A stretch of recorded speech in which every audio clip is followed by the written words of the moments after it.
ለመንግስቱ ኃይለማርያም ብዙ ስልጣን ይዣለሁ ማለት ነው። እንደ ውሃ ውስጥ ወጥደሽ እንደ በዘፈዘፊውም ችግር የለውም። እቺኛዋ ፋስት ቻርጀር ናት። በፍጥነት ቻርጅ አድርገው ወደ ስራ ለመሄድ የምንጠቀምባት የያዲ ፋስት ቻርጀር እቺ ናት። 5000፣ 6000፣ 7000 ያስገባሉ በቀን የቀን ገቢ ማለት ነው። የቀን ገቢያቸው ሜድ ኢን ዱከም የሆነች ባጃጅ። በዚህ ጊዜ ሀገራችን ላይ የኤሌክትሪክ ባጃጆች ከመቼውም ጊዜ በላይ ተመራጭና ተፈላጊ እየሆኑ መጥቷል። ታዲያ እነዚህ ተሽከርካሪዎች የሚገጣጠሙበት ያዲ ሞተርስ ነው የሚገኘው። ያሉትን የባጃጅ አማራጮች፣ ዋጋቸውን እንዲሁም ደግሞ ጥራታቸውን በዚህ ቪዲዮ ወደ እናንተ እያደረስ ቆይታ ማደርገው እኔ ኤደን ነኝ። ቻናላችን ደግሞ ገበያ ዞን ነው። አሁኑኑ ሰብስክራይብ እያደረጋችሁ አብራችሁን ቆዩ።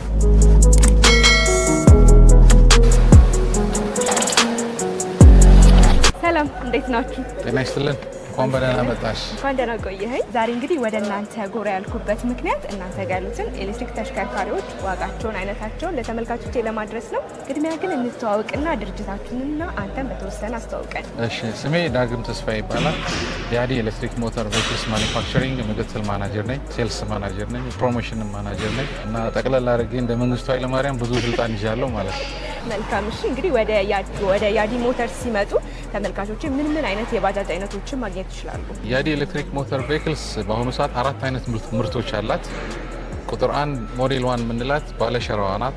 ሸራ ለብሳ ክፍት ሆና ለሙቀታማ አካባቢ እጅግ በጣም ተስማሚዋ ሞዴል 1 የምንላት ናት። ሁለተኛ ራሷ ባለሸራዋን ትመስልና ሙሉ ላሜራና መስታወት ተገጥሞላት መኪና የምትመስል አይነት ሞዴል ናት። ሶስተኛዋ ልክ እንደሷ የዳማሶች አይነት ቅርጽ ይዛ ሰፋ ትላለች። ሞዴሏ ከሌሎቹ ለየት የሚያደርጋት ከፊት መጋጫ አላት። መስታወቷም እንደ መኪናዎች መስታወት አይነት ነው። አራተኛው ደግሞ ገልባጭ ከ10 ኩንታል በላይ መሸከም የሚችል ገልባጭ ካርጎ ነው። ከውስጥ 2 ሰው ይችላል። ከኋላ ደግሞ 10 ኩንታል እስከ 15 ኩንታል ሞክረንባት በጣም ውጤታማ የሆነች ባጃጅ አለችን ማለት ነው። በጣም ጥሩ። እንግዲህ 4 አይነት የባጃጅ አይነት አለ እንደነገርከኝ። እዚሁ ነው አይደለም የሚገጣጠሙት ባጃጆቹ? አዎ እዚሁ ነው። እቃዎቹ ከቻይና ይመጣሉ። እዚሁ ዱከም ውስጥ ባሉ ወጣቶች ቴክኒክና ሙያ የተማሩ ኢንጂነሮች በእነሱ የብየዳ ስራው፣ የፔንቲንግ ስራው እንዲሁም አንደርቦዲ፣ ሌሎች ኢንስታሌሽን ስራዎች ተሰርተው ወጪ የሚደረጉት በእነዚህ ወጣቶች ነው። እዚሁ ሜድ ኢን ዱከም የሆነች ባጃጅ ናት። በጣም ጥሩ። እንግዲህ እሺ፣ ቁጥር 1 ወደ አልካት ባጃጅ እንሂድና እሷን በተወሰነ እንይ። በጣም ጥሩ። እንግዲህ እዚህ ጋር እያያችሁ እንዳላችሁት እቃዎች በሙሉ ከቻይና መጥተው ነው እንደዚህ የሚራገፉት። ይሄ ያው ለምሳሌ ቻንሲው ነው። ባይዘው ቻንሲዋ ያዲ ከሌሎች ባጃጆች ለየት የሚያደርጋት አንዱ የቻንሲ ጥንካሬዋ እጅግ በጣም ጠንካራ ቻንሲ ነው ያላት። በእንደዚህ መልኩ ታሽጎ መጥቶ ቅርጽ እየወጣለት የሌሎች ቅርጻ ቅርጾች ይገጣጠሙና ካለቀ በኋላ ያንን ይመስላል። ብቻ እንደዚህ ነው ሲመጣ ከቻይና ቻንሲው ተሰርቶ ሲያልቅ እንደዚህ አይነት እይታ ይኖረዋል ነው። ይሄ ቦዲውስ እዚሁ ነው የሚበየደው? ቦዲው እዚሁ ነው የሚበየደው። እዚህ ጋር የሚታዩት በአጠቃላይ ከቻይና መጥተው ተበያይደው በሞልድ ማለት ነው በቅርጻቸው መሰረት ተበያይደው ለፔንቲንግ ለቅብ ስራ የሚዘጋጁበት ስፍራ ነው። ስለዚህ እንግዲህ እየተገጣጠመች ወዳለችው ባጃጅ ደግሞ እንሂድ። ይኸውልሽ እንደነገርኩሽ እቺ ያዲ 1 ሞዴል 1 የምትባለዋ የመጀመሪያዋ ቆንጆዋ ባጃጃችን ናት። ያዲ 001 አልቃ መስታወት ብቻ ነው የሚቀራት። ሁሉ ነገሯ ይሰራል። ሲስተሟን በሙሉ ጨርሰው መስታወት ገጥመው ወደ ውጭ አውጣታል እና ያለቀችዋን አሳይሻለሁ። ውጭ ናት። ድሬዳዋ፣ ሐዋሳ አካባቢ፣ አፋር፣ ቦረና አካባቢ ሞቃታማ አካባቢዎች እጅግ በጣም ተስማሚ የሆነች ሞዴላችን ናት። እንደምታያት ክፍት ናት ማለት ነው። እዚህ ጋር ታፒሴሪና የሚለጣጠፉ ስቲከሮች ይቀሯታል። ውበቷን፣ ዲኮሬሽኗን፣ ኩሏን ተኩላ መውጣት ብቻ ነው የሚቀራት። ያለቀችውን ደግሞ እንግዲህ ቅድም ውስጥ ላይ ተጀምራ ሳታልቅ መስታወት ቀርቷት ያየሻት ባጃጅ ወይም ያዲ 001 እቺ ነች። አልቃ ስትወጣ እቺ ነው የምትመስለው።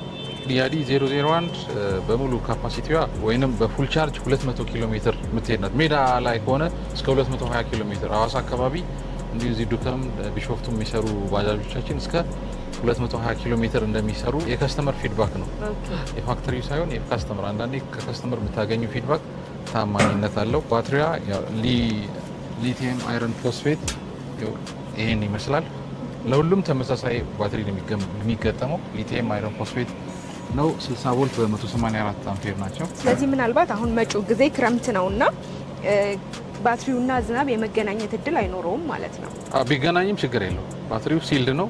እንደ ውሃ ውስጥ ወጥደሽ እንደ በዘፈዘፊውም ችግር የለውም። ሆን ብሎ ውሃ ካልከተቱበት በስተቀር ሲልድ ነው፣ ውሃ የሚያስገባ አይደለም። እቺ ደግሞ የራሷ ሬን ኮት አላት፣ ጃኬት አላት። በክረምት ጊዜ ጃኬቷን ዘግተው ዚፕ አለው ተዘግቶ ክረምት ላይ በእነዚህ አይነት መልኩ ይጠቀሙባታል። በአጠቃላይ እቺ ስንት ሰው ነው የመያዝ አቅሟ? 6 ሰው ከሾፌር ጋር 7 ሰው ትይዛለች። መልካም እንግዲህ እነዚህን ተሽከርካሪዎች ምናልባት ከእናንተ የሚገዙ ተመልካቾቼ የዋስትና ሁኔታቸውስ እንዴት ነው? የምን ያህል ጊዜ ዋስትና አላቸው? ዋስትና አለን። ያው ለማይክሮ ፋይናንሶች ለወጣቶቹ ሲያበድሩ ዋስትና እስከ 3 ዓመት ስለሚጠይቁ ለእነሱ 3 ዓመት እንሰጣለን። ለሌሎች ገዢዎች ግን የአመት ዋስትና ነው የምንሰጠው። ባትሪው ዲናሞ እና ዲፍሬንሻሉ ለሁሉም ዋስትና እንሰጣለን። እነዚህ ምንም አይሆንም። ባትሪው ሲጀመር እስከ 8 ዓመት ፐርፎርማንሱ ጥሩ ሆኖ ይሄዳል። ከ8 ዓመት በኋላ አያገለግልም ሳይሆን ትንሽ እየቀነሰ ሊሄድ ስለሚችል 200 ኪሎ ሜትር የሚሄደው ወደ 170 ወደ 75 እንደዚህ ዝቅ ሊል ይችላል። በተረፈ 8 ዓመት ሙሉ የማገልገል አቅም ያለው ባትሪ ነው ይገጠምላት። በጣም ጥሩ። እንግዲህ የዚችስ ባጃጅ ዋጋ ምን ያህል ነው አሁን ላይ? ይሄ አሁን እኛ ለአከፋፋዮች ነው የምንሰጠው። እዚህ 930 ሺህ ብር ጀምሮ ነው ለአከፋፋዮች ከፋብሪካ የሚወጣበት ዋጋ።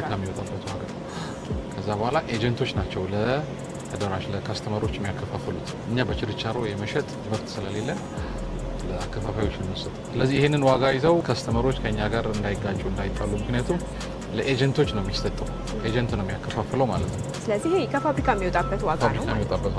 መልካም እንግዲህ ቀጣዩ የምናያት ባጃጅ የትኛዋን ነው? እንግዲህ እቺ ባጃጅ ቀደም ብለን ካየናት የመጫን አቅሟ ተመሳሳይ ነው? አዎ፣ የኛ ባጃጆች ለተሳፋሪዎች የሚሰሩት በሙሉ የመጫን አቅማቸው እኩል ነው። እቺ ደግሞ ዘናጭ ናት፣ ዝንጥ ያለች ናት ስትታይ ራሱ። ቢዋይዲ ትመስላለች። ቢዋይዲ እስቲ ምቾቷን ደግሞ ውስጥ ገብቼ ባየው ደስ ይለኛል። ይኸውልሽ የባጃጆቹ ቁልፍ እንደዚህ እጅግ በጣም ዘመናዊ ነው። ለየት ያለ ነው። በጣም የዘመናዊ መኪናዎች የነ V8 የነ BYD አይነት ነው። እጅግ በጣም ዘመናዊ ቁልፍ ነው የተገጠመላት ማለት ነው። በሚገርም መልኩ የተራቀቁና የተማሩ ባጃጆች ናቸው ያሉ። እኛ የተማሩ ስንል የአካባቢውን ኮንቴክስት ማገናዘባቸው ነው። ለምሳሌ እቺ ባጃጅ ፋን አላት። በሙቀት ሰዓት ፋንሽን ቬንቲሌተርሽን ከፈት አድርገሽ እያናፈስሽ ትይዛለሽ። ከበዛብሽ ሙቀቱ ደግሞ በሮቹ ተከፋፍተው መውለቅ ይችላሉ። ይወርዱና ኦፕን ሆነው ራሳቸውን እያናፈሱ መሄድ ይችላሉ ማለት ነው። ሌላ እዛ ጋር እንደሚታየው ስክሪናቸውን አየሽ? የኋላ ማርሽ ሪቨርስ ድራይቭ በምታረጊ ሰዓት ስክሪናቸው ቁልጭ አድርጎ የኋላውን ገጽታ ከኋላ አካባቢ ምን እንዳለ ያሳይሻል ማለት ነው። ቀደም ብዬም እንዳየሁት ከመሬት ከፍታውም ጥሩ ነው። አንዱም የሚያስመርጣቸው ነገር ግራውንድ ክሊራንሳቸው ከፍ ማለት ነው። ኮረኮንች ላይ፣ ጭቃ ላይ፣ የማይመቹ ቦታዎች ላይ ድራይቭ ስታረጊ ምንም ቦዲውን የሚጎዳ ነገር ሊያገኛቸው አይችልም። ያንን ታሳቢ ተደርገው የተሰሩ ናቸው። እውነት ለመናገር እነዚህ ባጃጆች ምርጥ የደሃ እቃዎች ናቸው። በተመጣጣኝ ዋጋ ትገዣቸዋለሽ። ጥሩ ነገር እየሰሩ ይውላሉ። ገቢያቸው ራሱ የሚገርም ነው። ልጆች እስከ ሰሞኑን አሴስመንት ሰርተናል። 5,000፣ 6,000፣ 7,000 ያስገባሉ በቀን። የቀን ገቢ ማለት የቀን ገቢያቸው በጣም ብዙ ነው። በደንብ ገበያ በሚኖር ሰዓት እስከ 7,000 የዚሁ አካባቢ ልጆች ከቢሾፍቱ ድካም የሚሰሩ ልጆች ያስገባሉ። እንደውም ከዛ በላይም ሊያስገቡ ይችላሉ፣ ድካም ካልያዛቸው በስተቀር ማለት ነው። እንግዲህ እነዚህ ባጃጆች ከከተማ ባሻገር ክልል እንዲሁም ደግሞ ገጠራማ ቦታ ላይ መንዳት ለሚፈልጉ ዳገት የመውጣት አቅማቸው ምን ያህል ነው? የእኛ ባጃጆች ሁሉም የዳገት ማርሻ አላቸው፣ አራቱ ካርጎዋን ጨምሮ ማለት ነው። አንዱም አገልግሎቱ የኢትዮጵያን ኮንቴክስት ባገናዘበ መልኩ ተሰርተው ገጠር ላይ በስነስርዓት እንዲሰሩ ፌስታዩን፣ ኮብልስቶን፣ አስፋልት፣ ሌሎች ኮረኮንች መንገዶችን ሁሉ ያማከሉ ቴክኖሎጂዎችን የተጠቀሙ ናቸው። ስለዚህ ዳገት ላይ ዳገት ማርሻቸውን አስገብተው መስራት ይችላሉ። ምንም ችግር የለባቸው፣ በቀላሉ ይወጣሉ። መልካም እንግዲህ ይህም ቀደም ብለን ካየነው በፉል ቻርጅ ስንት ኪሎ ሜትር ይሄዳል? ይህም 200 ኪሎ ሜትር ተመሳሳይ ናቸው። ፉል ቻርጅ ስለማድረግ ምን ያህል ሰዓት ይፈልጋሉ? ባዶ ከሆኑ ከ4 እስከ 5 ሰዓት ድረስ ሊፈጅ ይችላል። ምናልባት ደግሞ የተወሰነ ካላቸው ባለበት ከዛ በታች ይሄዳሉ ማለት ነው። ቻርጅ የምናደርግበትስ በምን አይነት ሁኔታ ነው? በቤት ውስጥ ቆጣሪ ነው ወይስ የተለየ መስመር ይፈልጋል? ኦኬ፣ ሌላም የእኛን ባጃጆች ለየት የሚያደርጋቸው አንዱ ኳሊቲ ቻርጅ አደራረጋቸው ነው። ከሞባይልሽ ጎን ቤት ውስጥ እኩል ቻርጅ ታደርጋቸዋለሽ። በቤት ውስጥ ፓወር ቻርጅ ሊደረጉ የሚችሉ ባጃጆች ናቸው። እንግዲህ የዚህስ ባጃጅ ዋጋ ምን ያህል ነው አሁን ላይ? እቺ አሁን ያለው ከፋብሪካ ሲወጣ አከፋፋዮች ሲሰጥ 960 ሺህ ብር ነው አከፋፋዮች የሚወስዱት። ይህ ማለት ካስተመሩ 960 ሺህ ብር ይገዛቸዋል አይደለም። የኤጀንቶቹ ደግሞ የትራንስፖርት አለ፣ ሌሎች ነገሮችን ጨምሮ ደግሞ እነሱ የሚሰጡበት ዋጋ ሌላ ይኖራቸዋል ማለት ነው። በጣም ጥሩ። እንግዲህ ሌላኛው ምናልባት ሌሎች ባጃጅ ላይ ያልተለመዱ እዚህ ላይ አለ የምትለው ነገር አለ? ሌላ እኛ ሰርቪስ በነፃ ነው የምንሰጠው። ይህን ያዲን የገዛ ሰው ሰርቪስ በነፃ ነው የሚያገኘው። ባጃጇን ሲገዛ ስኮርት ጎማ ይወስዳል፣ መፍቻዎች ይወስዳል፣ ትሬኒንግ፣ አጠቃላይ ስለ ኤሌክትሪክ መኪናዎች በቂ እውቀት መጥቶ መውሰድ ይችላል።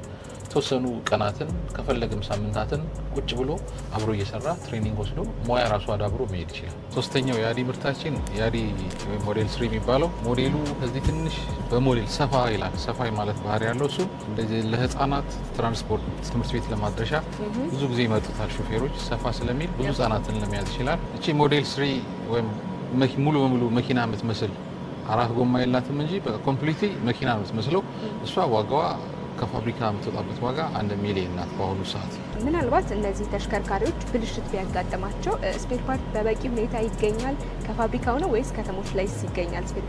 ስፔር ፓርት እነዚህ ልዩ ለጌታ ያሉ ሞዴሎች ስለሆኑ እዚሁ እኛው ጋር ነው ያሉት። አሁን ምን እያደረግን ነው? በአደጋ ከመጡ እጅግ ፌር በሆነ ዋጋ ነው የምንሸጥላቸው። ሌሎች ቴክኒካል ኢረሮች ከሆኑ ግን በነፃ ነው እየሰጠን ያለው እስከዛሬ ድረስ። በዚህ አዲ ተመራጭ ያደርገዋል። ስልጠና ወስደው የተለያዩ ገራዦች ስፔር ፓርትም በጎን እንዲጀምሩ ካምፓኒው እያበረታታ ይገኛል። የተወሰኑ ሰዎች እየተመዘገቡ ትሬኒንግ እየወሰዱ ስፔር ፓርትን ለማከፋፈል እየተዘጋጁ ነው ያሉት። ስለዚህ ለወጣቶችና ለሌሎችም ሰዎች የስራ እድል እየተመቻቸ ነው ማለት ነው። በጣም ጥሩ። መልካም። እንግዲህ የመጨረሻዋና አራተኛዋ የአዲ ምርት ይመስለኛል የጭነት አገልግሎት የምትሰጥ ባጃጅ ናት። ስለሷ ደግሞ የተወሰነ ንገረን። የአዲ አራተኛዋ ገልባጯ ሞዴል ካርጎዋ የምትገርም ናት። ስፔሻሊ ለገበሬዎች ገበሬ ለሆኑ ወጣቶች በሚገርም መልኩ አገልግሎት መስጠት የምትችል ከ10 እስከ 15 ኩንታል ሞክረንባት በስነ ስርዓት ነው ሀርሽ የሆኑ በጣም ቻሌንጅ የበዛባቸው መንገዶች ላይ ጭነንባት አገልግሎት እንድትሰጥ አድርገናል። በጣም ተመራጭ ናት። ቲማቲም፣ ድንች፣ ሽንኩርት፣ ሌሎች የጓሮ አትክልቶችን እንዲሁም ቀለል ያለ ጤፍ፣ ስንዴ በተወሰነ መልኩ እስከ 10 ኩንታል እስከ 15 ኩንታል እየጫነ ወጣቱ ወይም ገበሬው ወደ ከተማ ሊያመላለስባቸው የሚችልባቸው አይነት አማራጮች ናቸው ወይም ካርጎች ናቸው። በጣም ጥሩ። እንግዲህ የዚህ ገልባጭ መኪና ዋጋው ምን ያህል ነው? ኦኬ፣ እኛ በአሁኑ ሪቫይዝ ባደረግነው የካምፓኒ ዋጋ እስከ 1 ሚሊዮን ብር ነው የምንሸጠው። ከፋብሪካ የሚወጣበት ወይም ለኤጀንት እናስረክብበት ዋጋ። እንግዲህ እነዚህን የኤሌክትሪክ ባጃጆች መግዛት ለሚፈልጉ እናንተን የት ነው የሚያገኟቸው?